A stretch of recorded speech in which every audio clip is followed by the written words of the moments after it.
జై శ్రీరామ్. 2022 నుంచి 2025 జూన్ వరకు మొత్తం 17 ప్రెడిక్షన్స్ అనేవి ప్రూవెన్ అయ్యాయి. ఆ 17 ప్రెడిక్షన్స్ అనేవి కింద డిస్క్రిప్షన్లో లింక్స్ ఇవ్వడం జరుగుతుంది.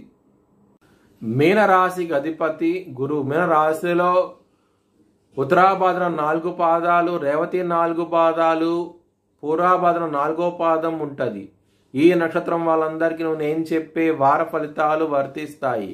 ఈ వారంలో లగ్నాధిపతి అయిన గురువు 4వ స్థానంలో ఉన్నారు, సూర్యుడితో కలుస్తున్నారు. చాలా మంచి డెవలప్మెంట్స్ అంటూ ఉంటాయి. ముఖ్యంగా ఎవరైతే ల్యాండ్స్ కానీ ప్లాట్స్ కానీ అమ్మాలనుకుంటున్నారో వారికి చాలా అనుకూలంగా ఉండబోతోంది. మంచి ప్రాఫిట్ కూడా రాబోతోంది. చాలా ఆనందంగా ఉంటారు. కుటుంబ పరంగా మాత్రం ఇబ్బందులు ఉంటాయి. కుటుంబ వ్యక్తులతో గొడవలు ఉంటాయి. కొంచెం జాగ్రత్తగా ఉండండి. సుబ్రహ్మణ్యాష్టకాన్ని చదువుకోండి. చాలా మంచి ఫలితాలు అంటూ ఉంటాయి. 29వ తారీఖు నుంచి శుక్రుడు మీ 2వ స్థానం నుంచి 3వ స్థానానికి వెళ్తున్నారు.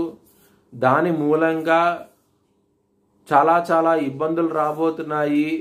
ముఖ్యంగా మ్యారేజ్ పరంగా చాలా గొడవలు అయ్యే అవకాశం ఎక్కువగా ఉన్నది.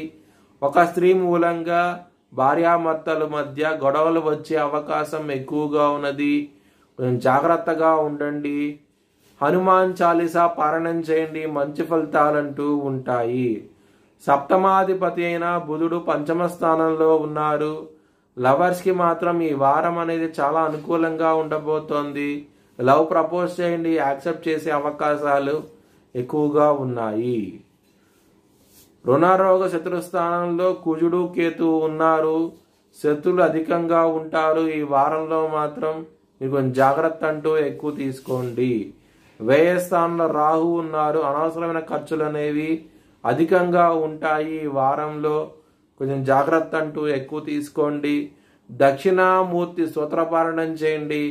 చాలా మంచి ఫలితాలంటూ ఉంటాయి. 10వ స్థానంలో ఉన్న గురువు మీకు 4వ స్థానంలో ఉండటం మూలంగా మీకు కెరియర్ పరంగా మంచి ఆపర్చునిటీస్ వచ్చే అవకాశం ఎక్కువగా ఉంది. ప్రమోషన్స్కి కావాల్సిన డెవలప్మెంట్స్ ఈ వారం నుంచి స్టార్ట్ అవుతాయి. చాలా ఆనందంగా ఉంటారు. కెరియర్ పరంగా మాత్రం బాగుండబోతోంది. మీ భవిష్యత్ వివరాల కోసమై హెచ్ఎల్ఎన్ జ్యోతిష్యాలయాన్ని సంప్రదించండి.